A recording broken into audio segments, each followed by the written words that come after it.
A pensar más con Rosa María Palacios.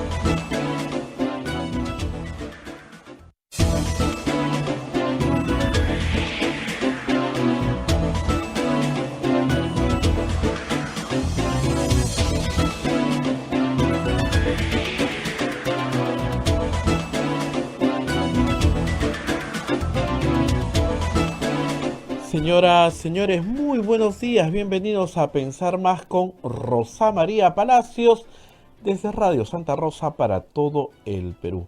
Ya estamos conectados con Chimbote a través de Radio Santo Domingo, Arequipa, Radio San Martín, Ucayali, Radio Cepagua, La Convención, Radio Quillabamba TV y también con Puerto Maldonado, Radio Madre de Dios.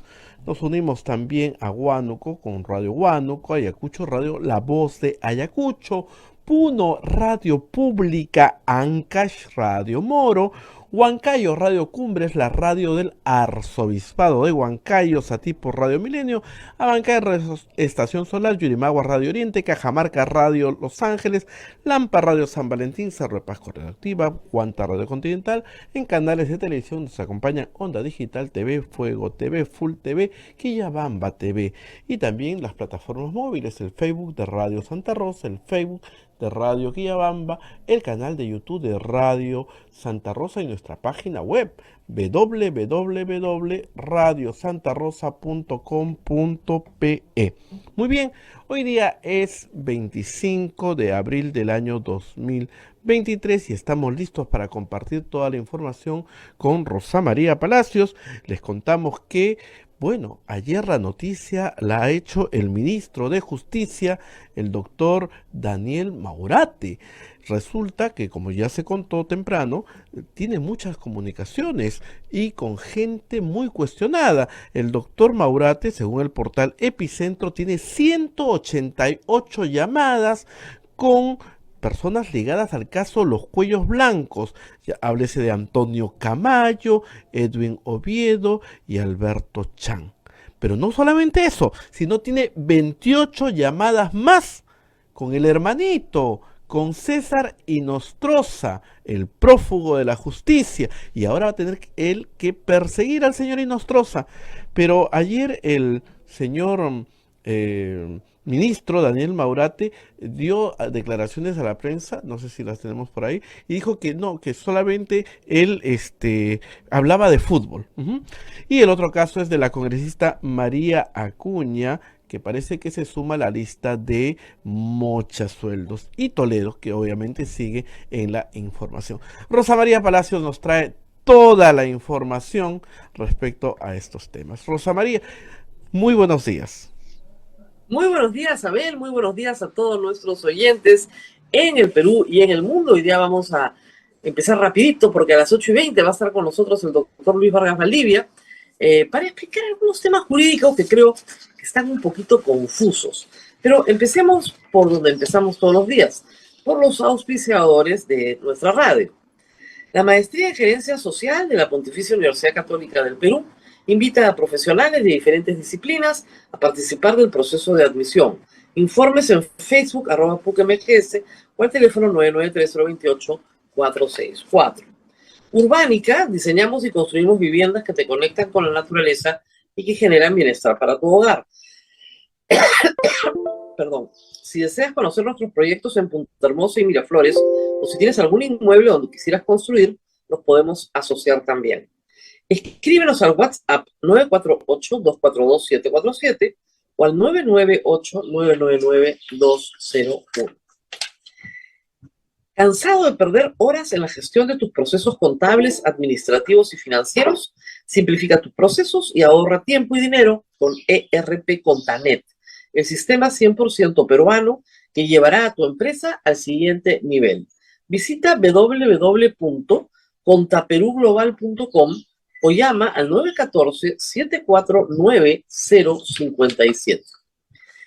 Y bueno, usted también nos puede ayudar a Radio Santa Rosa capturando el QR que aparece en pantalla y haciendo una donación a cualquiera de las plataformas electrónicas. Esta es una donación para la radio. Y también, por supuesto, a través de las plataformas de PayPal, un sistema muy seguro y muy fácil desde cualquier lugar del mundo con cualquier tarjeta de crédito. Las instrucciones están en la web de Radio Santa Rosa y es muy fácil seguirlas. Reitero, esta es una donación para Radio Santa Rosa, que es una asociación sin fines de lucro y que vive básicamente de la caridad de ustedes.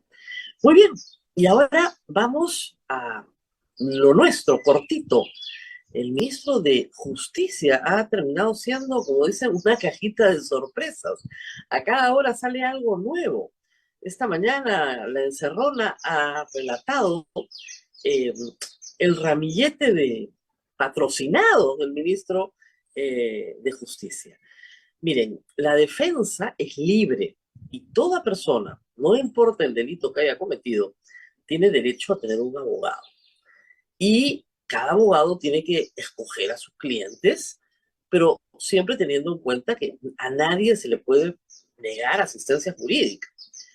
Dicho esto, los clientes del doctor Maurate, bueno, son como un elenco de, ¿qué les puedo decir? De delincuentes de alto vuelo. Pero, él ha dicho que en algunos casos estas personas no fueron patrocinadas por él, sino por los socios de su estudio. Y que por lo tanto no le compete la defensa, por ejemplo, de César Álvarez, el recordado gobernador regional de Ancash, que no solamente ha tenido casos de corrupción, sino también de asesinato de sus enemigos políticos. Un hombre que está hoy preso, condenado, y que además también tuvo vinculaciones directas con Odebrecht. El único caso condenado por Odebrecht que no ha sido seguido por los fiscales de Lima, sino que se siguió directamente en Ancash, es justamente el de César Álvarez. Y el ministro hoy señala, o en el pasado también lo ha dicho, que no es su cliente, sino de su socio. Pero en fin, los clientes pueden ser de distinta naturaleza. El problema es que el señor ministro ayer fue abordado por la prensa para preguntarle por qué tenía más de 188 llamados con Toñito Camayo, Edwin Oviedo, el señor Chang, todos investigados por el caso Cuellos Blancos. ¿Y por qué tenía casi una treintena de llamadas con César Nostroza, nada más y nada menos? Y muy sonriente, él dijo que creía que no podían ser tantas llamadas, ¿no? Y con el señor Edwin Oviedo tenía una amistad porque habían sacado juntos un programa de acción social muy bonito. Y con los demás, bueno, tenía con todos el fútbol. Yo no creo que nadie necesite 188 llamadas para organizar las pichanquitas de la semana, ¿no? Porque supongo que se organizaban o no tenían WhatsApp. No le habían dicho que se podía crear un grupo de WhatsApp para organizar la pachanga, ¿no? ¿No? El jueguito de fútbol, los sábados en la tarde o en la mañana. Es una explicación bien extraña, por decirlo menos. 188 llamadas en un lapso de tiempo. O sea, largo, ¿no? No estamos hablando de una cosa corta. Pero da que pensar. Y lo que da que pensar más es que el señor ministro Otárola, cuando fue preguntado sobre este tema ayer en la mañana, dijo que le habían pedido sus descargos luego de enterarse. Es decir, se enteraron de esta historia luego de que el ministro de Justicia juramentó. Y aquí sí hay un problema de negligencia, porque el presidente del Consejo de Ministros propone y acuerda con el presidente de la República quién va a ser ministro. Hasta donde se sabe, estos ministros nuevos no se han entrevistado con Dina Boluarte, por lo menos así no figura en el registro de ingreso a Palacio. Se han entrevistado con Otárola. Y hasta donde se sabe, ¿no es cierto? El señor Otárola les ha pedido pues cuentas. Ellos han tenido que llenar los formularios donde se tiene que inscribir las acciones que tienes contra ti. De los 4 nuevos, 3 han señalado que tienen acciones penales en su contra investigaciones, o tal vez estén más avanzadas, no lo sé, porque han puesto pendiente de dar detalle. Bueno, es que el detalle importa, pero esa es la conversación que tienes en la entrevista con alguien que va a juramentar como ministro. Le preguntas ciertas cosas porque pone su nombre pues en Google. No tienen un buscador en PCM. No, no es tan difícil. Miren, luego de que juramentara el día domingo, Daniel Llovera se habrá demorado pues 4 o 5 horas en publicar la primera nota sobre las llamadas con todos estos personajes, con los amigos de la pichanga futbolera, luego las llamadas con Nostroza. No, no se demoraron, pero ni 24 horas. ¿Qué apuro había en sacar a Tello? Es otra pregunta que se ha hecho mucho ayer. Bueno, parece ser que el ministro Tarola no estaba de acuerdo en la posición pro derechos humanos del señor Tello, que había planteado establecer, ¿no es cierto?, reparaciones para las víctimas de la violencia del gobierno de Dina Boluarte. Y no estaba de acuerdo tampoco con una posición que admitía como válido los informes internacionales de organizaciones de derechos humanos, ahora que viene el de la OEA. Quería alguien que lo defendiera mejor. Y claro, con el rosario de clientes que tiene Daniel Mauriate, el doctor Tello, que era especialista en derecho electoral, ¿no es cierto? Mejor un penalista, dijo el señor Otárola. Bueno, el penalista pues tiene estos problemas. Como explicábamos ayer, también fue una persona que tuvo que renunciar a su CAMEC acusado de falsificación de documentos sobre su experiencia laboral y profesional. Eso fue en el 2011. Luego fue ministro y ahí aparentemente se hizo muy amigo de el señor Boluarte, pero también muy amigo del hermano de la presidenta de la República.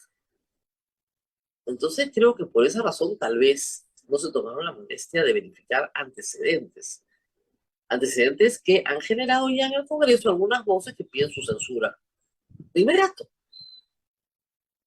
El señor Muñante, de Renovación Popular, el señor Valer, han dicho que van a preparar una moción para censurarlo, cuando ni siquiera ha empezado. Pero el ministro de Justicia tiene una misión muy importante en el Perú. Es el asesor jurídico del presidente de la República, el que le tiene que dar consejo jurídico al presidente de la República.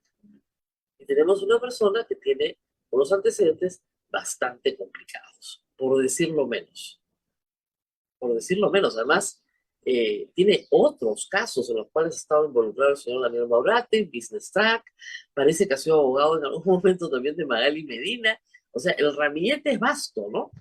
Pero esta es la mejor persona que podían conseguir como ministro de Justicia en un momento en el cual el Perú está ante el mundo como un estado violador de derechos humanos, con más de 50 fallecidos en actos de protesta. Este es el mejor cuadro que podías reclutar. Impresionante, la verdad. Bueno, eso ha opacado un poco la salida del ministro Becerra, que ha dejado a una persona que es de su mismo perfil sentada en el mismo sitio. Así que todos los que lloraban su ausencia, pues están un poco más tranquilos ayer. Y sobre el caso de Toledo, del cual vamos a hablar con Luis Vargas Valdivia, pues sabemos varias cosas. La primera es el costo de la extradición. Se ha pagado ya al estudio de abogados, a un muy buen estudio de abogados en Washington, de los más importantes, aproximadamente $1.200.000 por un paquete de extradiciones. No solamente es Toledo, sino también Gustavo Salazar, del caso de la circunvalación del Callao, y un caso más de otra persona implicada, una mujer en un comité de inversión de la línea 1. Se me ha escapado el nombre en este momento, pero por lo menos son esos 3 casos. Uno ya terminó, que es el de Toledo, y el caso de Elian Karp, que ahora está deportada, creo que en el Comercio. El caso de Elian Karp está más verde, que las paltas del árbol que tengo acá, que no maduran nunca. A ver, ¿por qué? Porque la solicitud de extradición de Toledo por el caso Odebrecht se planteó en 2018. Dice, en 5 años, claro, una pandemia por medio, se ha logrado extraditar. En cambio, Elian Carp, la solicitud de Elian Carp de extradición recién se plantea en el Departamento de Estado en 2021. En este momento tiene su pasaporte, tiene plata. Lo que se presume es que va a huir de Estados Unidos hacia Bruselas. No hay tratado de extradición con Bruselas, con Bélgica, por lo tanto puede tener ahí una vida, digamos, más cómoda de la que ha tenido. Por supuesto, no va a volver a ver a Alejandro Toledo porque, salvo que venga al Perú, no hay ninguna posibilidad de que pise tierra peruana y no sea inmediatamente solicitada su prisión preventiva. Entonces, sí, probablemente no la volvamos a ver. Ayer se ha respondido en parte a algunas de las preguntas que yo hice este fin de semana. ¿Por qué no fue la policía peruana a recoger a Alejandro Toledo, que es lo que se acostumbra? Sobre todo porque el viernes José Domingo Pérez decía, tiene que ir el fiscal Vela, ¿no? Todos están luchando por su pedacito de gloria, ¿no? Pero en fin, entonces, parece ser que ante la indefinición, los americanos dijeron, ni hablar, nos quedamos un minuto más con este señor, porque cada vez que nos movemos mete un recurso más. Estamos hartos de sus recursos afuera. Y lo sacaron más rápido que volando, lo llevaron al aeropuerto, compraron un pasaje, se lo cobrarán después al Estado peruano y para Lima. Y se acabó la historia. Sorprendiendo, hay que decir, a las autoridades peruanas que pensaban que podían hacer todo el show de la extradición durante 3, 4, 5, 6 días. Y a mí me preguntaron el viernes, yo dije, mira, salvo que se pongan a discutir sobre cuánto cuesta el pasaje y quién se trepa al avión, puedo estar el lunes en Lima. Bueno, efectivamente, pero no por acción peruana, sino por acción de las autoridades de los Estados Unidos. Ojo, terrible, ¿eh? Terrible, la verdad, porque el Perú de estos pequeños detalles es donde queda pésimo, pues, la verdad, pero en fin. Y luego tenemos algunos otros detalles sobre las audiencias de control. El juicio de Alejandro Toledo ya tiene acusación fiscal, pero está en la etapa de control de acusación, que va a ser una etapa larguísima. Y el abogado Toledo ha dicho que Toledo no tiene ninguna obligación de estar presente. Si quiere, va, si quiere, no va. O sea, no quiere prender el Zoom ahí en el penal de Barbadillo, no lo prende, no está obligado. Porque además, como les explicaba ayer, el señor fiscal ha cometido el error de meter N coimputados, lo que va a hacer que el control de la acusación sea larguísimo. Coimputados que son manifiestamente inocentes, como ha sucedido en varios casos que administra el señor Vela y el señor José Domingo Páez. Además, por supuesto, de la discusión pendiente de si donar en campaña antes de agosto de 2019 es delito de lavado de activos o no. Ha sido una pena, hay que decirlo, que el doctor César San Martín no pudiera, y su sala, hablar de la materia. No pudieron pronunciarse, dijeron que tenía que verse en juicio por un acto de amedrentamiento público del fiscal Vela, que dijo que si la sentencia, en la práctica, lo que dijo es que la sentencia iba a salir contra él. Entonces, había que denunciar a César San Martín en la Junta Nacional de Justicia. Entonces, un fiscal que persiga a sus jueces con sanciones disciplinarias es un fiscal que está en problemas. Está en problemas porque la fortaleza de sus argumentos es muy débil. Y de nuevo, en este caso, en el de Toledo, que es un caso buenísimo, redondo, que lo va a ganar de todas maneras, en vez de meter a aquellos contra los que tiene pruebas, o sea, Barata, Weissman, ya están condenados, Toledo, Avidanón, que es el que ayuda a hacer la estructura de las empresas, Elian Carp, mete a gente como los miembros de los comités de proinversión o los ministros de esa época. A Fernando Zavala lo han metido por las puras, ¿eh? Y a Alberto Pascopón por las puras, pero claro, sigue metiendo gente para hacerlo complejo el caso. Y a la hora del control de acusación, tienes que litigar todos estos incidentes. Ayer el juez ha sobreseído el caso para 2 personas. En han sobreseído para 2 personas. Se han opuesto. Entonces, claro, el juicio empezará Dios sabe cuándo. Pero en fin, Vamos a hacer una pausita minúscula y estamos ya con Luis Vargas Valdivia para hablar de varias instituciones de las que estoy hablando, del derecho penal, porque es bien importante entender también unos titulares que aparecieron ayer en la República que pueden ser sumamente confusos. Así que vamos a la pausa, Abel, y regresamos con Luis Vargas Así Valdivia. ¿Te es. parece? Así es, Rosa María. Solamente les quiero decir, cansado de perder horas en la gestión de tus procesos contables, administrativos y financieros, simplifica tus procesos y ahorra tiempo y dinero en ERP Contanet, el sistema 100% peruano que llevará a tu empresa al siguiente nivel.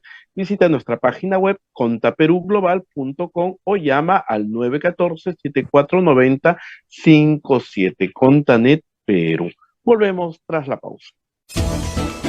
Estás escuchando A Pensar Más con Rosa María Palacios.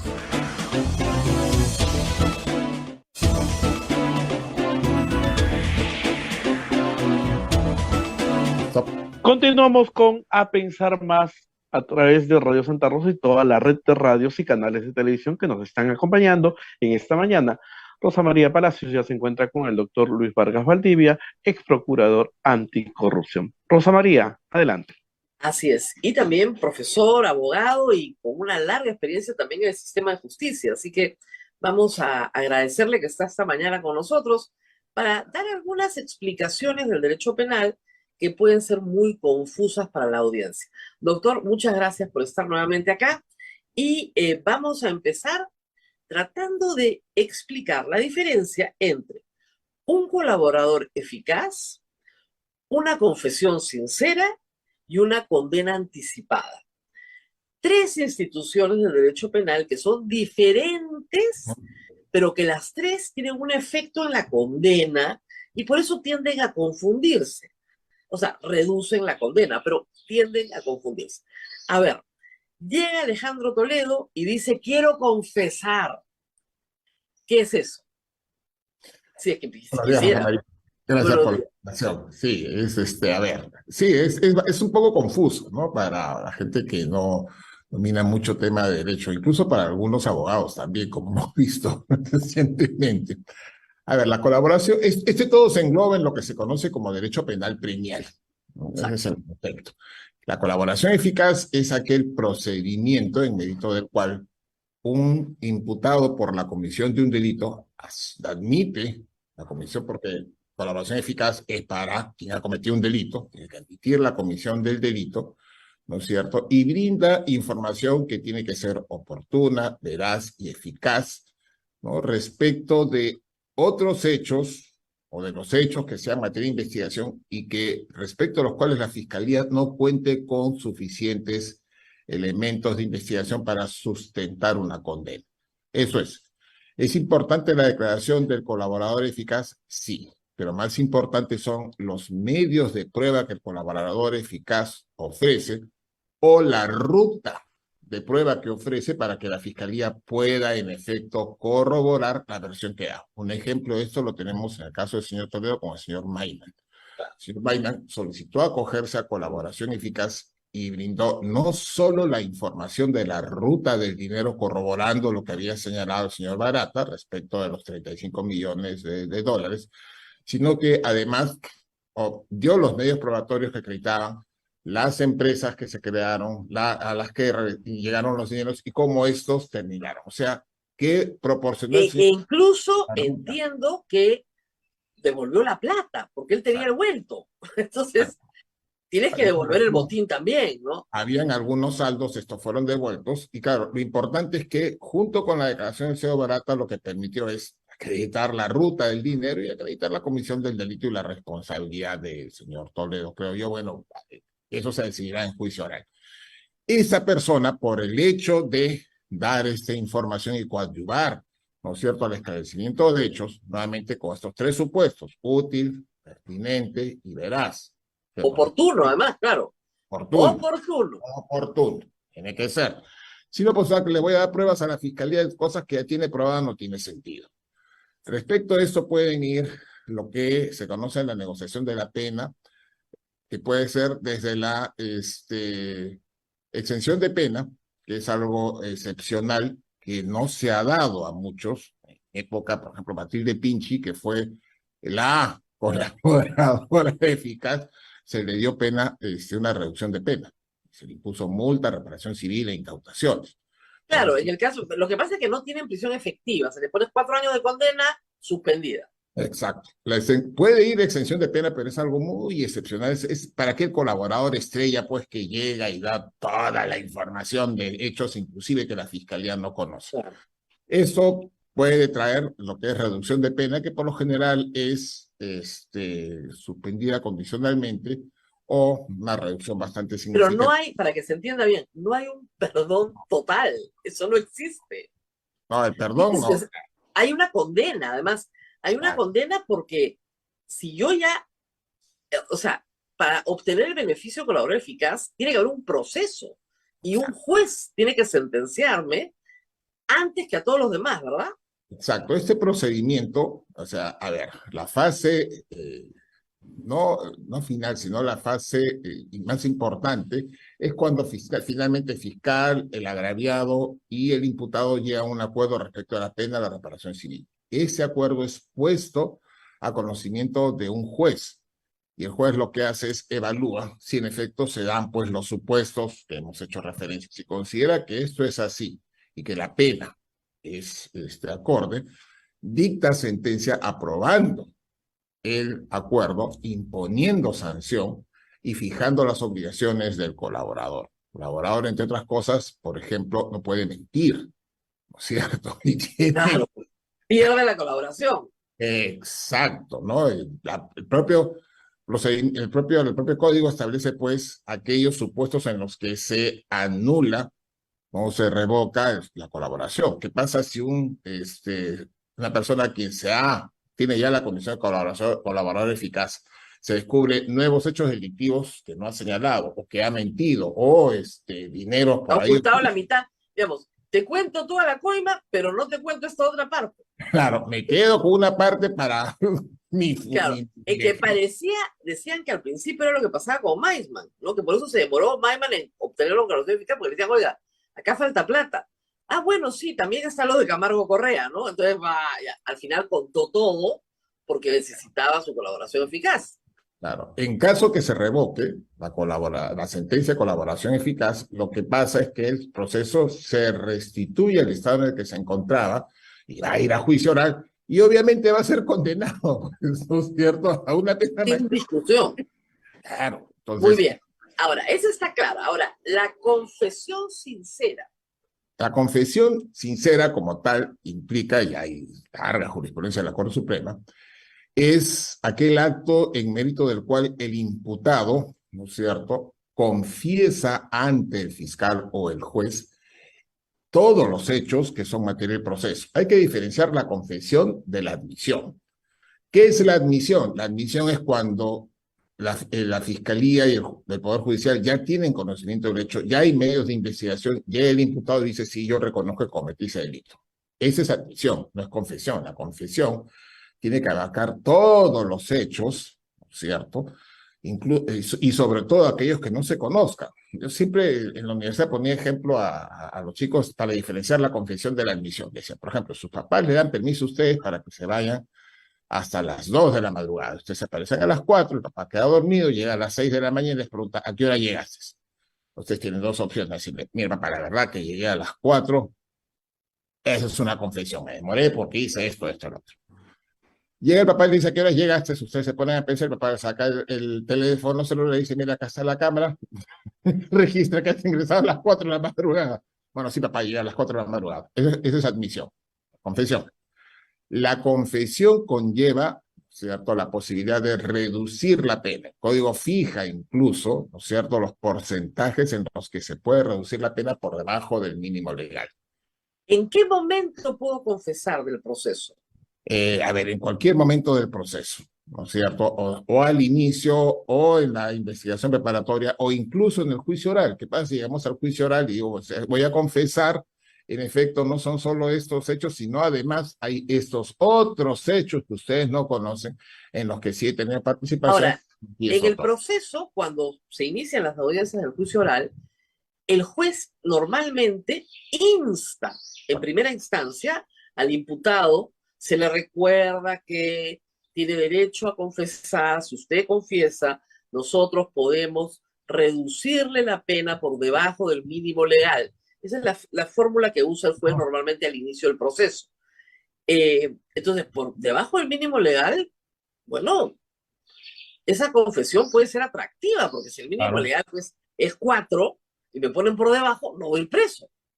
O si el mínimo legal es 6 o es 8, podrías ir hasta los 4, tener una condena suspendida condicionalmente. Claro, que es bien interesante. Ahora, claro, ¿y la admisión tiene algún efecto? Sí, pues claro. Para el tercer procedimiento que tú señalas, que es el de la sentencia anticipada.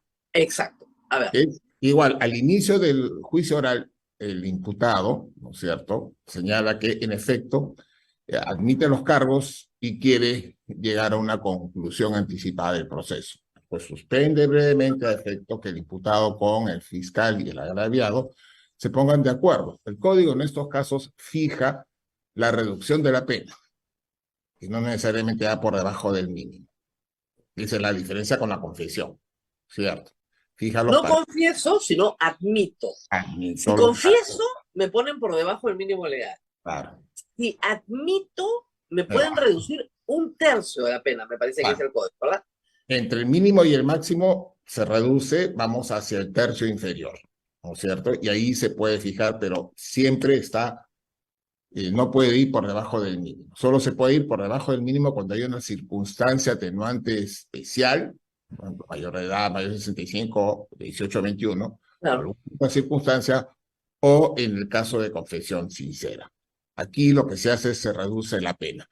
Hay que tener en cuenta que en estos 3 supuestos el juez debe de verificar, sobre todo, que haya suficiente elemento probatorio que permita acreditar la comisión del delito y la responsabilidad del imputado, sobre todo en confesión y en admisión. O sea, no vas a decir, bueno, Miki, ya acá acabamos, vamos para terminar rápido un caso más, una sentencia más para mi estadística, no. Pero mire, a mí me parece que ha sido bien interesante, yo siempre lo comento en el programa, la experiencia en Ica con estas personas que participaron en los delitos de daños, disturbios, que ahí, o sea, había presión efectiva para todos, pero el juez les dijo bien claramente, si ustedes confiesan, yo tengo que ponerles por debajo del mínimo legal.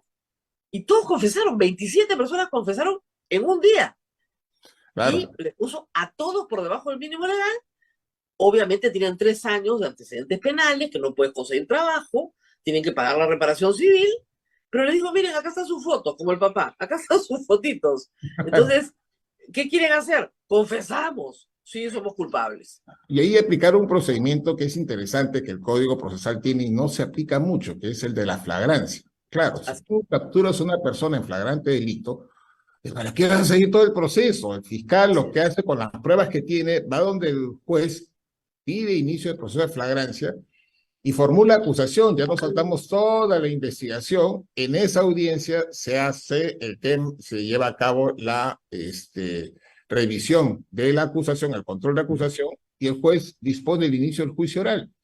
O sea, en 4 sesiones... Ahora, hay el caso famoso durante el gobierno de Ollanta, que con este nuevo procedimiento le aconsejaron a una mujer que le había dado una cachetada a un policía, bueno, confesión sincera, pues te ponen por debajo del mínimo legal y le pusieron 8 años. Claro. Le pusieron el máximo y tuvieron que indultarla para poder sacarla de la cárcel porque no podía ir con todo lo negativo que es darle una cachetada a un policía, no puedes ir 8 años de prisión por darle una cachetada a una policía. A raíz de hechos como ese, que comenzaron a surgir, e incluso la Corte Suprema sacó un acuerdo plenario diciendo a los jueces, un momentito, a ver, con calma, esto no se trata, pues ustedes llegan con no, hay que, ¿cierto? El procedimiento también implica un beneficio de reducción de pena. Pero, digamos, la gente que nos escucha decir, oye, pero qué fácil, así cualquier... No, porque las cárceles están hacinadas de gente. Y lo que tú quieres, si el fin de la pena es resocializar, es cobrar tu reparación civil, que la persona no vuelva a delinquir y que no te rellene la cárcel de gente. Entonces, es un mecanismo pacificador, o sea, pacificas. Claro, además hay que tener en cuenta que el Código Penal sí prevé ya la reincidencia. Entonces, estas personas que han cometido un delito que han admitido responsabilidad y que ya tienen una condena, no apenas efectiva, pero una condena, si cometen nuevo delito entre los 5 años después de cumplir la pena, se les considera reincidentes y se duplica la pena que les corresponde por el nuevo delito. Entonces, Ahora, el señor Toledo ha sido imputado por colusión y por lavado de activos. Para eso se le ha traído al Perú. En ese margen, porque la extradición solo es por los delitos por los cuales eres extraditado, solo te puedes encontrar con eso, ya prescribió, hay que volverlo a explicar, tráfico de influencia, negociación incompatible, prescribieron ya esos delitos, los menores. Los mayores, los que con mayor pena tienen, son lavado y colusión. Y se suman, ahora se suman. Si a mí me ponen por debajo del mínimo legal, me ponen por debajo del mínimo legal de la suma, de la suma. claro, a ver, la pena puede llegar tratándose de... Es interesante esa modificatoria, como contigo siempre hemos conversado, que se dio en el 2002, 2003 del Código Penal, que pasamos a ese sistema de que la pena mayor absorbe a todas las demás, con lo cual era lo mismo cometer 1 que 15 delitos al sistema actual de sumatoria, que vamos hasta el doble de la pena prevista para el delito más grave. Claro, entonces ahí lo que tenemos es, a efectos de prescripción, ¿cuál es la pena que corresponde? Te dicen la pena del delito. Sí, pues, pero hay una norma del código que te dice pues que para este delito en especial, si la pena máxima era 8, ahora, como consecuencia del concurso real, la pena puede ir hasta 16. Entonces, tu tope de prescripción es 16. No, en el caso de lavado, que la máxima es 20, es Claro, 40 años de Claro, por eso hay que procesar a todo. Ahora, ese es el problema, que por eso la Fiscalía quiere procesar a todo el mundo por lavado, porque es lo que prácticamente elimina la prescripción. Claro, pero además la Fiscalía utiliza mucho el tema de criminalidad organizada porque También. fue el código y claro, los plazos del proceso nos fuimos pues hasta el cielo, porque son 36 meses en la investigación preliminar, 36 meses en la investigación preparatoria y las medidas cautelares van hasta 36 meses. Entonces, claro, además, esa es otra de las manías de la Fiscalía. Todo es organización criminal para poderlos procesar a todos 36 meses. Sí. Ahora, que es una mala maña, hay que decirlo, siempre lo hemos dicho, pero en fin, así están las cosas. Ahora, regresando, o sea, a ver, señores, será una mala maña hasta que un juez no los corrija, ¿no? Y eso, por ejemplo, hay que ver qué ejemplar es el sistema norteamericano. Cada vez que un abogado de Toledo metía una triquiñuela, el juez le decía, está usted obrando mal, ¿no? Acá los jueces no se atreven a decirle a alguien, oiga, usted está haciendo mal, no venga acá con estos trucos, ¿no? Claro, y te das cuenta que a veces es importante, porque Toledo iba cambiando de abogado. ¿Por qué? Porque a la segunda que el mismo abogado haga algo, claro, ahí no le va a venir una sanción como acá de multa, no, le puede venir la sanción de Disbarbo. Claro, o sea, con lo cual te sacan, no puede ejercer la profesión en ninguna parte de los Estados Unidos. Claro, te sacan del bar, te sacan el equivalente al colegio de abogados y el disbarment no puede ser nacional, es gravísimo. Claro, no. Los abogados no andan messing, como dicen así, de ninguna manera. Ahora, regresando al Perú, donde acá hacen otras cosas, el tema es que no hay un juez que les diga a los fiscales, oiga, esto no se hace. Normalmente tienes que llegar al Tribunal Constitucional para que digan que esto no se hace, ¿no? Y de ahí, para que baje y que entiendan que no se hace, demora bastante también. Pero regresando a Toledo. Toledo tiene colusión y tiene lavado. ¿Cuál es el mínimo legal de la suma de ambos? A ver, ahí se va hasta el doble de la pena para el delito más grave. Me parece que el lavado es el delito más grave. 20, claro, porque ha sido funcionario público. Exacto. Además, colusión ha ido cambiando el máximo y el mínimo en el tiempo, ¿no es cierto? En cambio, el lavado se mantiene. Parece que es 15 el lavado, con lo cual puede ir hasta 30 en realidad. Y eso explica... No, pero si el juez, si él hace una confesión sincera y le ponen por debajo el mínimo legal, no, ahí el juez lo que juega ahí es con el mínimo. El mínimo en lavado es, me parece que 8, Ok, 8 a 15, entonces ahí puedes jugar con el mínimo. Acuérdate que se suma el máximo, pero los mínimos se mantienen.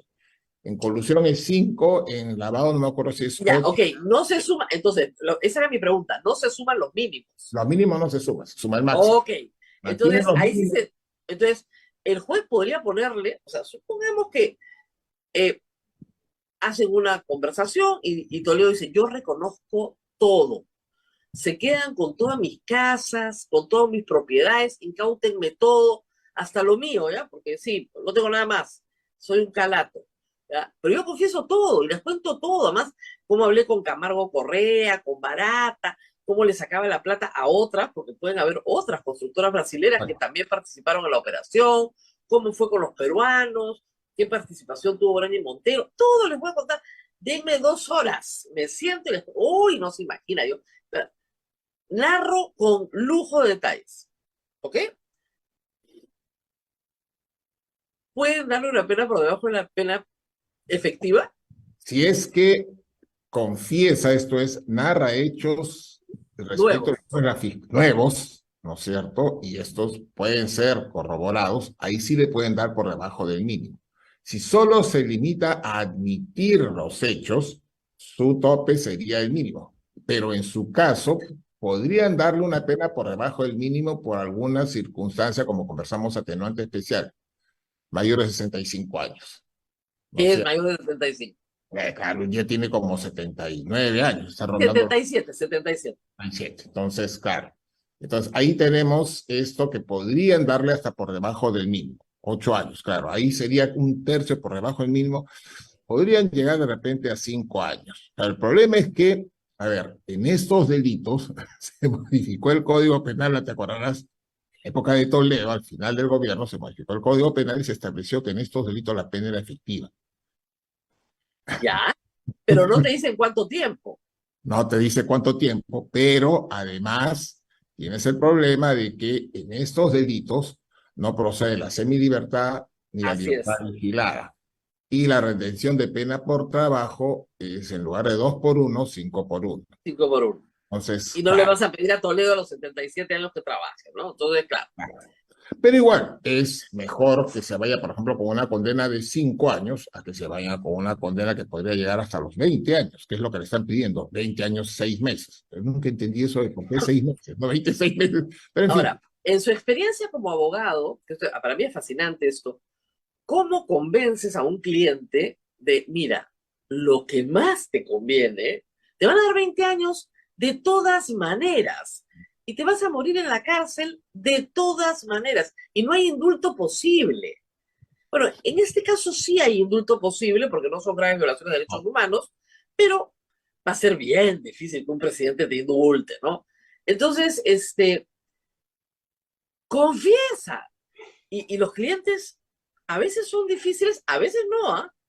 ¿Cómo sí. es este trabajo de convencimiento del cliente? Mira, ahí básicamente el tema es de decirle al cliente la situación jurídica tal cual. O sea, mira, esta es tu situación jurídica, esas son las probabilidades que tienes acá. Si vamos a juicio oral, tenemos todas estas pruebas. La probabilidad que te impongan una condena es muy alta.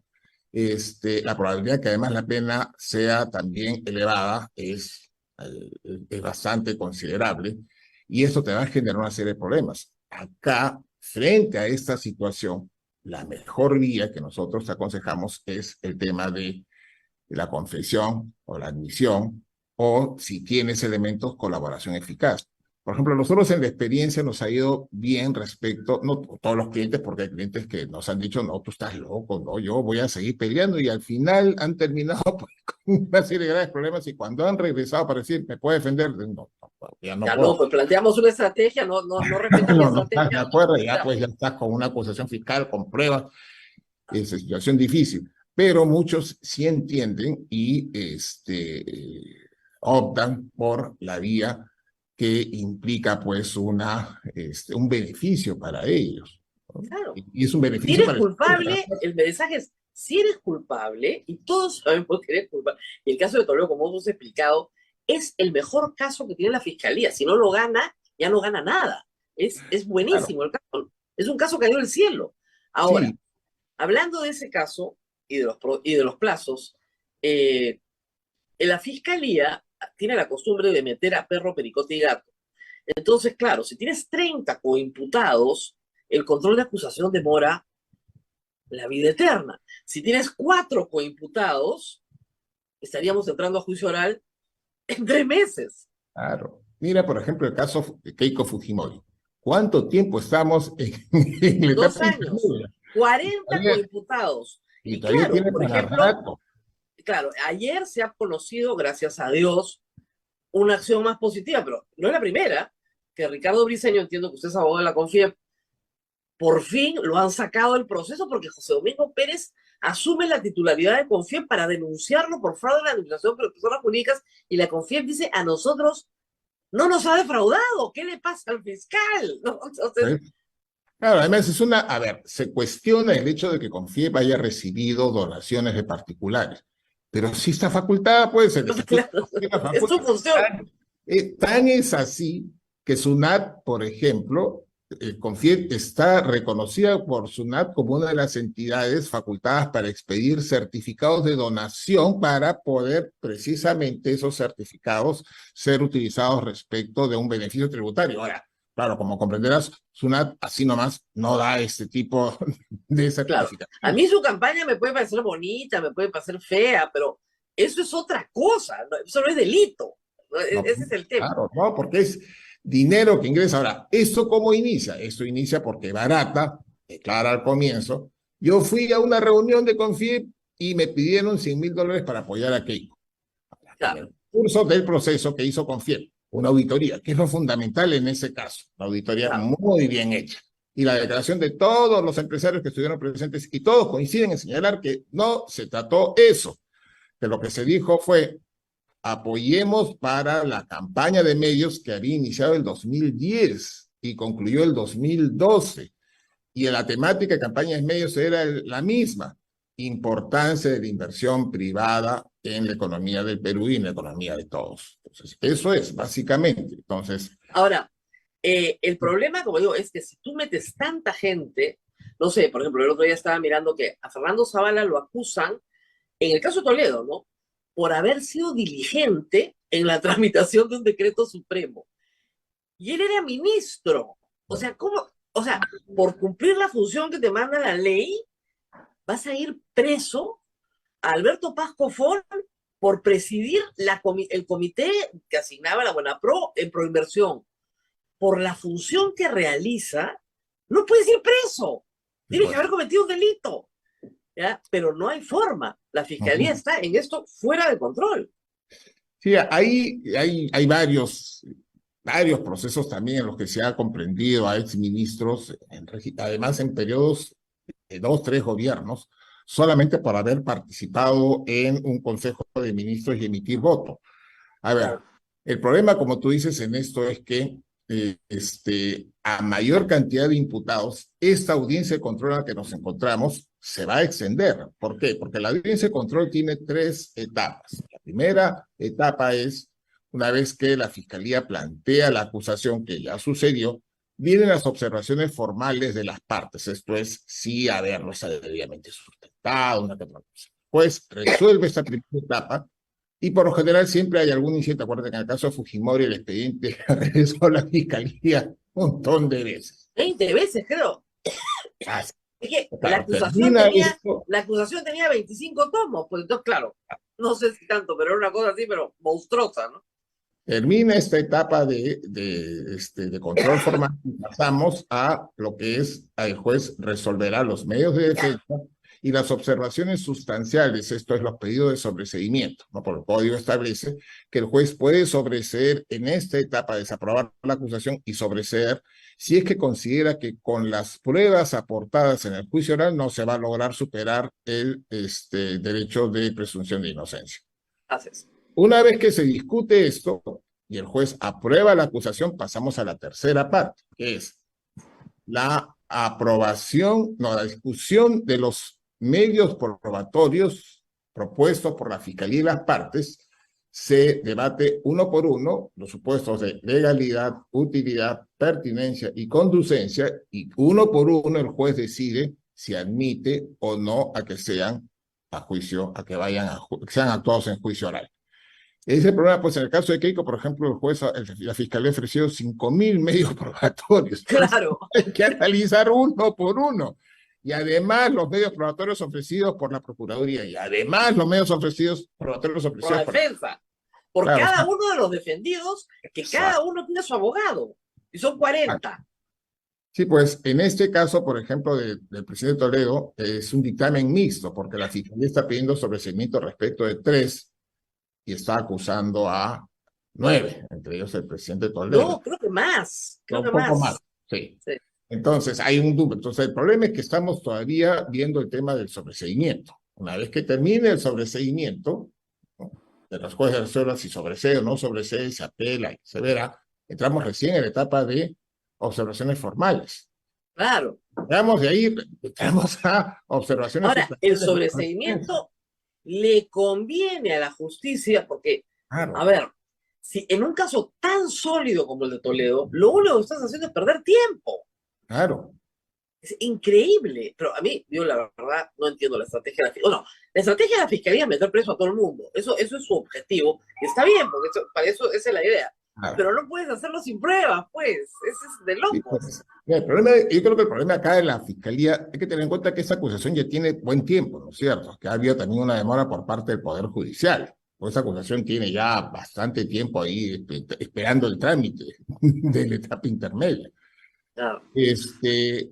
Cuando se formó la acusación, Toledo no estaba acá. O sea, para suerte, Claro. ahí llega Toledo, pero ahí hay un problema para la fiscalía porque llega justo, ¿no es cierto?, en la semana que se inicia el control de acusación. Y es por eso que cuando a la fiscalía le preguntan, oye, ¿cuándo es el juicio oral? Corriendo, podemos empezar en julio. No creo que podamos empezar en No, julio. en diciembre. Han dicho que de repente en diciembre. Eso es lo más probable. Para que sea este año. Nosotros sabemos que va a ser el próximo año. Sí, no puede ser que una etapa intermedia dure 2 años. ¿Qué cosa es intermedio ahí? O sea, sí, pues, el juicio oral, ¿cuánto va a durar? 8. O sea, si es claro, la intermedia. Claro, entonces, por ahí he leído también que dicen, sería bueno designar jueces a dedicación exclusiva. Ojo, con eso hay que tener cuidado, ¿cierto? Porque ya la Corte Interamericana ha dicho que los jueces ad hoc implican una afectación a principio de juez natural, debido proceso. Entonces, a ver, te dicen, no, pero no es un juez ad hoc, sino es un juez a dedicación exclusiva. A ver, es amarillo, nada, hace cuánto, no es pato. Claro, o sea, lamentablemente acá, creo que lo que le ha faltado a estos procesos no es fiscalía, lo que le ha faltado es poder judicial. O sea, jueces que de verdad controlen a los fiscales, porque si no, el fiscal se convierte en juez. Y los fiscales no condenan. Hay un mix, digamos. Ahora, yo te pido disculpas, yo me tengo que ir porque tengo una Y usted tiene que dictar clase. Sí, pero por ejemplo, a mí no me parece mal que la fiscal de la Nación le haya señalado al presidente Toledo esta ruta que tiene, ¿no? Confesión sincera, admisión o colaboración eficaz. No me parece mal, al contrario. Eso es lo que deben hacer los fiscales. Es decir, pero no le ha ofrecido pues un perdón total. No, eso no es le ha imposible. ofrecido. No, ahí hay un error. No. Ahí hay un mareo, ahí mareado a los Claro, periodistas, pero claro. no hay perdón total. No, no hay perdón. No, además la fiscal no tiene decisión respecto a la acción penal, porque eso depende del Poder Judicial. ¿Cierto? Sí, el juez el que habrá de decidir. Lo que te tiene que decir tu abogado son cuáles son los caminos posibles.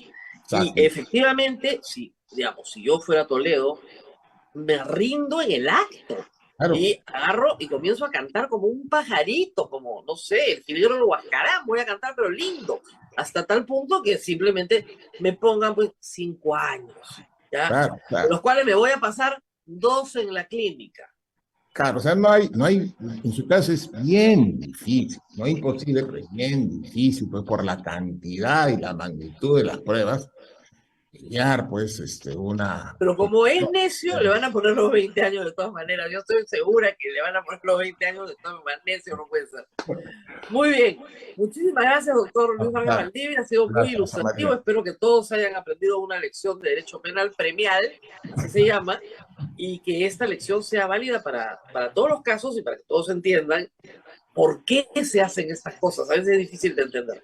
Bueno, nos cuentan que el ministro de Justicia, Daniel Maurate, ha estado en RPP y que ha dicho lo mismo, que es el rey de la pichanga, le gusta jugar fútbol, eh, pero que no se aferra al cargo, ¿ah? O sea, si es incómodo para el gobierno, ¿no? Él se va, no hay ningún problema, o sea, todo tranquilo, todo tranquilo. Ay, Diosito lindo. ¿Saben qué pasa? Que tal vez por culpa del gobierno de Castillo, la figura del ministro de Estado también se ha desvalorado muchísimo. Entonces, ser ministro ya no es un cargo importante, es un cargo de paso para algunos tecnócratas o profesionales, y por esa razón, quien escoge a los ministros no los conoce. Y normalmente los equipos de ministros no se conocen entre ellos. Y es tremendo porque tienes que asumir que estás sentado en la misma mesa con personas que no conoces asumiendo responsabilidades públicas. Y muchísimos ministros no aceptan, o sí aceptan, dependiendo de quiénes son los demás ministros. Tengo entendido, por una conversación que he tenido con algunos ex ministros de este gobierno, que no te dicen con quién te vas a sentar. El primer gabinete que juramentó de Dina Boluarte fue llamado ni siquiera por el primer ministro. La señora Grica llamaba por teléfono y te decía, bueno, la presidenta pensaba en ti para que seas ministro, perdón. Y luego en la reunión decía, bueno, pero ¿quién va a ser ministro de Economía? ¿Quién va a ser canciller? ¿Qué? No, ¿cuál es el equipo? Ah, te vas a enterar el día de la juramentación. Entonces, se dan cuenta de la situación en la que están estas personas. Es bien difícil. En este caso ya hay un gabinete formado. Pero a lo que voy es a la devaluación, digamos, del cargo de ministro de Estado. Y luego vienen, por supuesto, todas las decepciones y ministros que renuncian al mes, a las 3 semanas. Este gobierno, el de Dina Boluarte, tiene el mismo defecto que el gobierno de Castillo, pero el mismo defecto. Hace muy malos nombramientos y eso implica hacer cambios. O toma muy malas decisiones que obligan a los ministros a renunciar. En particular, en este gobierno las renuncias están vinculadas a las muertes. Con 50 muertos, los primeros en salir volando fueron, recuerden ustedes, la ministra de Educación original, la señora Correa, que era una muy buena funcionaria, que todo el mundo estaba muy contento, que era una muy buena decisión, fue sustituida por el señor Becerra, además. Pero renunció porque no quería asumir la responsabilidad de pasar luego, ¿no es cierto?, a investigaciones penales, donde todo el Consejo de Ministros es llevado, como estamos viendo ahora, por investigaciones en las que tú no tienes nada que ver. Se fue la ministra de Educación, se fue el ministro de Cultura, luego se fue el ministro de Trabajo. O sea, este gobierno en 5 meses tiene 3 ministros de Trabajo. No, perdón, 4 creo, no 3. 1, 2, 3, no, 4. 4. Entonces, estamos en unos 3 ministros de Educación en 5 meses. 3 ministros del Interior. Entonces, claro, no te puedes ya dar el lujo de no hacer una investigación de antecedentes, incluso de personas que conoces, porque no sabes a qué se han estado dedicando en su vida privada, etcétera, etcétera. Y este es un problema bien serio que tiene que enfrentar el señor Otávila. Está nombrando mal. Y está nombrando mal porque no revisa antecedentes. Y el Congreso anuncia que lo censura más o menos la próxima semana. Entonces ahí tenemos un problema político bien serio. Sobre todo porque la base de poder de Dina Boluarte es el Congreso hoy. Entonces, si no conversan con el Congreso sobre quiénes son ministros, pues simplemente los van a tener volando en el Congreso. Es un gobierno más parlamentarizado de lo que uno podría creer. Y ese cuento de la pichanguita, la verdad que no se la cree nadie. Nadie sabe de qué conversaron. Porque lo que la DIVIAC tiene no son, a ver, las conversaciones, sino lo que la DIVIAC tiene son las entradas y salidas de los números telefónicos. Es decir, hicieron un peinado de Nostroza, hicieron un peinado de Camayo, de Walter Torres, de todos los que, de los que estaban involucrados. hasta 5 años para atrás. Lo que sí se grabó es todo lo que ocurre en el 2018. Eso es lo que se está grabando. Ese cuento de la pichanga no se la cree nadie. Un abogado litigante que habla con un juez 30 veces, con un juez de la Corte Suprema, no pues. O sea, discúlpeme, pero no funciona así el mundo, ¿no? Ojalá funcionara así el mundo y todos jugaran fútbol, pero el mundo no funciona así. Así que creo que nos va a quedar tiempo para tener un tercer ministro de Justicia en este gobierno todavía. Y ojo, el ministro de Justicia tiene asuntos muy graves pendientes. Si lo que quería Otárola era un defensor de las masacres que han habido en Juliaca y en Ayacucho, de repente este era muy bueno para eso, pero va a tener que buscar a otro. Porque además esas matanzas son indefendibles en cualquier foro internacional. Una policía y una fuerza armada que dispara durante 6 horas o 7 horas contra una multitud, no importa lo que está haciendo la multitud, ¿eh? Destrozo y medio, sí, pero para eso hay tipos penales para eso. Pues lo explicamos 20 veces durante los acontecimientos y sabíamos que ese día iba a llegar. Y ahora conseguir un ministro de Justicia que quiera hacer la defensa del Estado en esta situación es otra cosa. Porque muchos van a decir, sí, mano dura, ¿no? Claro, hasta que llegan los procesos. Y ahí todos desaparecen. Y lo dijimos desde el primer día. Así que tendrán que buscar otro ministro de Justicia. Las cosas están más complicadas. Y es urgente tener un ministro de Justicia porque no sé si se han enterado o no, hay que cambiar de tema, hay una situación muy complicada en la frontera con Chile. El programa Cuarto Poder el día domingo transmitió un reportaje donde la reportera se hace pasar por migrante y puede captar claramente, sin lugar a dudas, cómo personal militar chileno o policial chileno, autoridades chilenas, ayudan a la gente a cruzar por pasos no habilitados, por zonas clandestinas. Chile tiene un problema, igual que el Perú, ha recibido una migración gigantesca. En Chile son menos abiertos a la migración, que es curioso, ¿no? Un gobierno de izquierda que cree en los derechos humanos, ¿no? Que tiene a miles colocados en la frontera con Perú y los empujan como si se tratara de basura. Y esa es una crisis humanitaria. Y es una vergüenza, reitero, que Chile, que dice que ser un país que quiere entrar a la OCDE, que tiene respeto por los derechos humanos, que su presidente es de izquierda, esté con sus autoridades militares y policiales empujando gente en la frontera de Perú. Y hoy de la mañana, como escuchaba a Marcos y Fuentes decir una cosa que es la verdad, hay dos crisis superpuestas. Una es humanitaria. Ahí hay bebés, familias enteras, ancianos, que están huyendo de la pobreza, básicamente en Venezuela. También en Haití, también hay ecuatorianos, también hay colombianos. Y están huyendo de la pobreza de sus países, buscando un futuro mejor en Chile y en Perú. Pero en Chile los expulsan, entonces quieren cruzar a Perú. Quieren cruzar a Perú para venir a Lima. Esa es la verdad. No es que quieran regresar a Venezuela o Haití, quieren venir a Lima, que es una plaza donde pueden conseguir trabajo informal muy fácilmente. Pero, adicionalmente, hay una crisis de seguridad, porque entran delincuentes con ellos.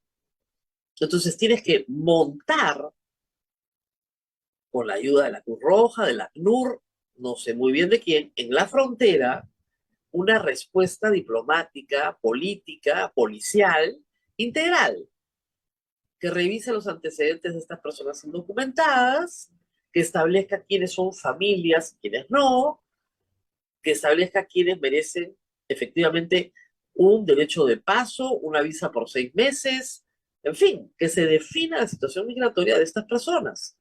Y aquellas personas que no se les va a dar el paso, que se les devuelva a Chile. Y que, así como Chile ha militarizado su frontera, que nosotros también militaricemos la nuestra. La información es que han ido 200 policías de la DINOES que están en el paso de Santa Rosa. La frontera con Chile, felizmente, no es muy grande, ¿eh? Pero es lo suficientemente grande para tener todos los pasos clandestinos que quieras. Frontera grande es la que tenemos con Brasil, que es la más grande que tenemos, pero vamos, ¿se puede patrullar la frontera con Chile? Sí se puede patrullar. Y Chile no tiene derecho a hacer lo que está haciendo. Porque es absolutamente, o sea, si en el Perú hemos tenido xenofobia y hemos tenido maltrato a los migrantes, en Chile es muchísimo peor. Hemos visto imágenes horrorosas en los últimos 3 o 4 años. Se les trata pésimo. Entonces, claro, prefieren el Perú, donde se les acoge un poquito mejor, no mucho mejor, un poquito mejor. Pero si no tenemos un control, lo que vamos a tener nuevamente es delincuencia.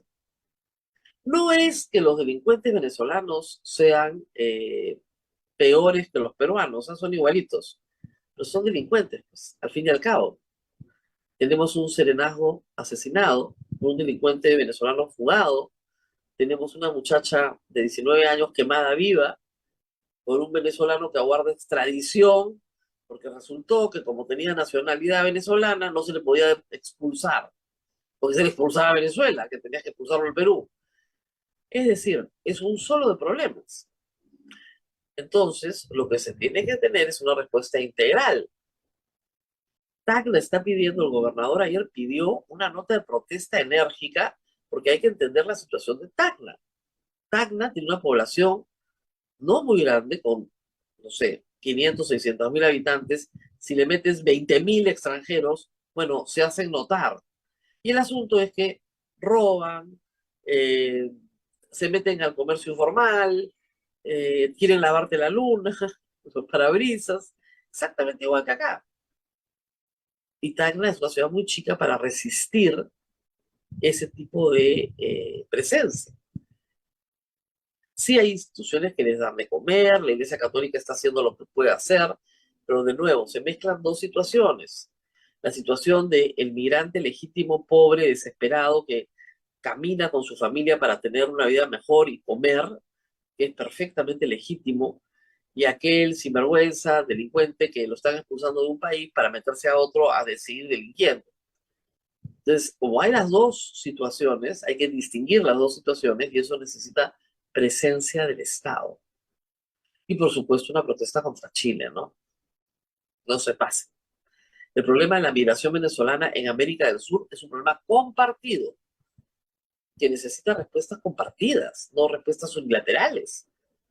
Porque de verdad tratan a los seres humanos como si fuera basura, entonces barren la basura para la otra casa. Absolutamente injusto con los seres humanos y absolutamente injusto con el Perú, que ha sido un lugar de acogida. Se calcula que hay más de 1 millón de venezolanos en el Perú. Y hay que recordar que además que la situación de los haitianos es espantosa en América del Sur. Entre los fallecidos por los disturbios durante los meses de diciembre, enero y febrero, hay 7 haitianos que no pudieron pasar la frontera hacia Bolivia y murieron de inanición, o sea, de hambre. Uno podría decir, nadie puede morir de hambre en el siglo XXI. Murieron de hambre. O sea, sus condiciones físicas eran de inanición. Murieron de enfermedades como neumonía, ¿no? Pero simplemente sus cuerpos no podían resistir por estar sin dinero, sin trabajar, aislados en Puno. Y murieron en Puno. Los encontraron a todos muertos de hambre. Esa es la situación. Muy bien. Y en Puno las cosas se están normalizando. Ayer se publicó un mapa, el mapa de Sutran, que hemos revisado tantas veces con ustedes en estos meses, sin ninguna carretera bloqueada en todo el Perú. Ni por derrumbes, huaicos, etcétera, ni tampoco por confrontación social. Esperemos que este 1 de mayo, que es un fin de semana largo, el turismo local se pueda reactivar y esto constituya un poquito de alivio, ¿no es cierto?, a la industria turística que ha sido golpeadísima desde diciembre a la fecha y que venía, por supuesto, hipergolpeada por la pandemia. Parece que las cosas van a comenzar a moverse. El aeropuerto de Juliaca está abriendo en este instante, está reiniciando vuelos comerciales, tenía vuelos militares, policiales, pero está reiniciando ya los vuelos comerciales. Eso es una buena noticia. Y poco a poco podemos encontrar un clima de paz. Pero eso no quiere decir que no haya protesta. Me explico. Hay una demanda contra el gobierno de Dina Boluarte bien clara, que se puede tramitar en un ambiente de paz y que se tiene que tramitar en un ambiente de paz. Porque lo primero que tenemos que defender es la vida de las personas. Y 50 muertos por proyectil de arma de fuego es un costo altísimo y que el gobierno va a tener que enfrentar en las comisiones internacionales que va a tener que enfrentar en los próximos días. Así que mejor cambie el ministro de Justicia, ¿no? Más rápido que antes. Muy bien, 9:13. Abel, ¿qué novedades tenemos? Que no me haya olvidado de nada. El tema de la señora María Acuña. Uy, Parece que ay, ay. otra señora mochasueldos. La sexta. Mario Ibellini, que es muy gracioso cuando escribe en El Comercio sus columnas de los sábados, puso un titular que a mí me encantó. Corte y confusión. Bueno, lo que él decía es que no es verdad, ¿no es cierto?, que todas las congresistas mujeres le recorten el sueldo a sus trabajadores, pero llama la atención, y la verdad que llama la atención, que los 6 casos detectados hasta el momento, sin distinción de partido político, ¿no?, correspondan a mujeres. 6 casos, ¿no? Y la concusión es un delito que tiene una pena que puede llegar a 10 años. O sea, no sé si entienden claramente en qué se han metido estas señoras. La señora fujimorista, ¿cómo se llama? Cordero, que parece que ya le metieron una acusación constitucional, ha tenido nuevos audios también, porque pedía los vueltos de los viáticos y decía que ahí el partido le cobraba. Es un asunto a investigar, ¿no? Podrían ser un poquito más transparentes en Fuerza Popular y explicar qué cosa puede ser legítimo, ¿eh? Yo no discuto que tengan un pacto por el cual los congresistas tienen que darle un monto de su plata al partido para el sostenimiento del partido. Eso lo tuvo por años el partido aprista. No es ilegal ni inmoral, por si acaso. Pero en todo caso, lo que sí es increíble es que el vuelto a los viáticos, para mí, además, no para la... Porque tú cuando te dan viáticos, tú regresas y lo que no has gastado se devuelve a la institución. Eso es lo que hace la gente normal, ¿no? Ella quería el vuelto a los viáticos. Increíble. Bueno, la señora Acuña, por supuesto, dice que es inocente, que ella no sabe nada, que no tiene idea de qué es lo que ha pasado, ¿no? Esa es su defensa. Y así hay varios, ¿eh?, que dicen, para mí no. Ahora, es raro, ¿no? El caso de la señora Acuña es raro porque la señora Acuña es una mujer muy rica. O sea, de verdad, andarle retijereteando los sueldos a los trabajadores parecería una conducta extraña, por ponerlo de alguna manera.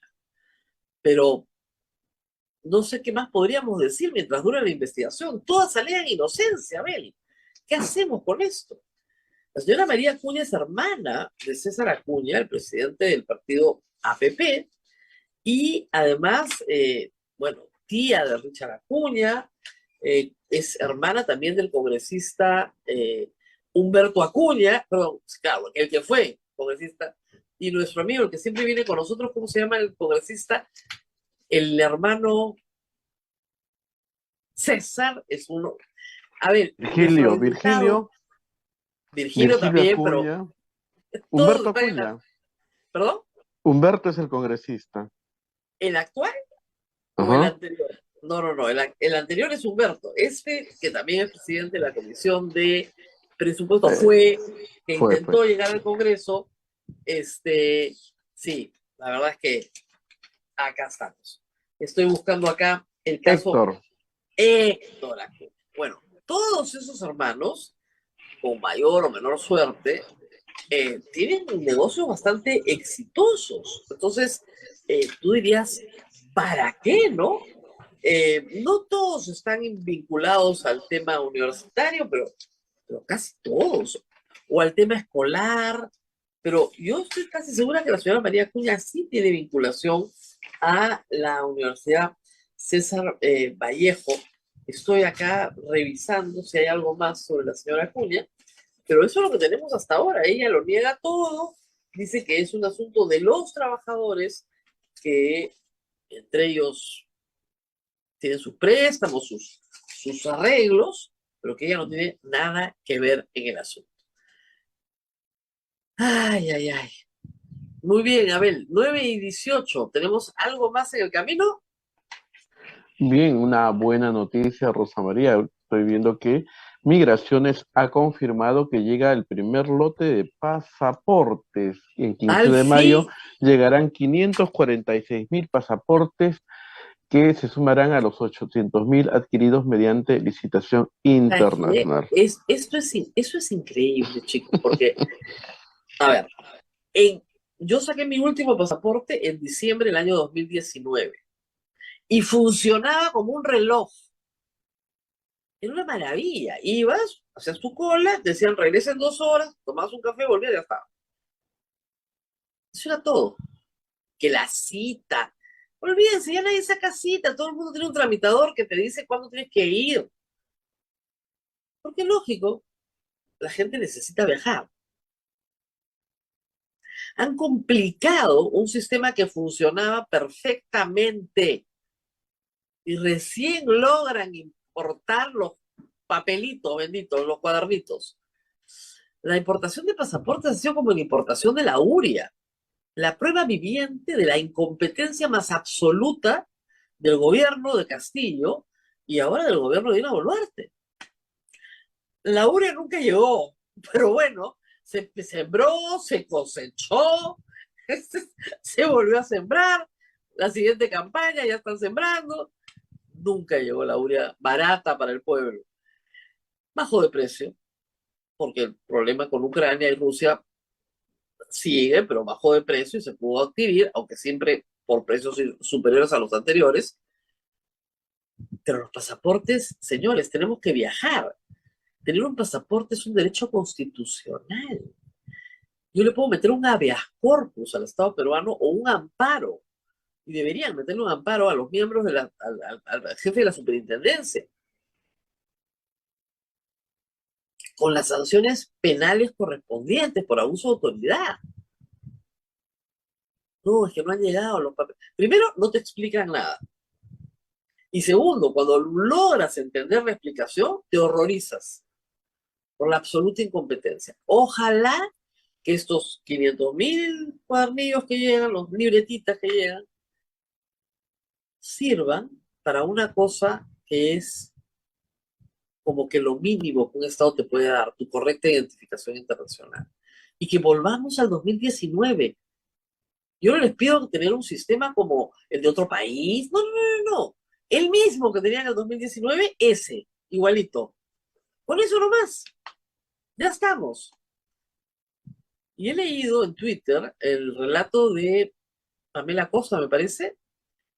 En el aeropuerto Jorge Chávez le dijeron que su pasaporte no lo leía Migraciones, porque era de un lote que no quedó muy bien. Y tuvo que sacar pasaporte nuevo en el mismo aeropuerto. Felizmente tenía tiempo y se lo dieron. Porque el Estado peruano le dio un pasaporte que era de un lote que no se leía bien. ¿Cuánta gente estará en ese lote? ¿Cuánta gente va a tener que tener el tiempo necesario para sacar otro pasaporte de emergencia en el aeropuerto? O sea, de verdad es de terror lo que te puede pasar en el Perú, de terror. O supongamos que pasa bien acá y llegas a otro país más civilizado donde no te leen el pasaporte y te acusan de tener un pasaporte falso. Y hasta que te sacan de la cárcel, Dios mío, pesadillas aeroportuarias. Pero de verdad, no pueden hacer eso, es una barbaridad, una barbaridad. Si hay un lote de pasaportes que no se leen, tienen que llamar tienen los números, tienen que llamar a todas las personas y hacer un llamado a todos los que adquirieron pasaporte entre tal fecha y tal fecha, entre tal día y tal día, a que se acerquen a migraciones para que les cambien el pasaporte. Reitero, que regrese el servicio a lo que era el 2019, nada más, a diciembre de 2019. Eso es, nada más. No pedimos más. Muy bien, Abel, ahora sí nos vamos. Y con esta foto en portada del comercio de Lian Carp, donde se advierte algo que yo temía lo mismo. No hay orden de captura internacional contra el Lian Carp. Es decir, hay una orden de captura en el Perú, sí, pero ella no tiene impedimento para salir de los Estados Unidos. Tiene su pasaporte, tiene su dinero, se puede ir en el minuto que quiera a un lugar de donde no la puedan extraditar. Porque su extradición a los Estados Unidos está pendiente. Y a todos nos queda clarísimo que ella ha sido socia, ella sí ha sido cómplice de todas las coimas que ha cobrado Alejandro Toledo. Cómplice y beneficiaria del botín.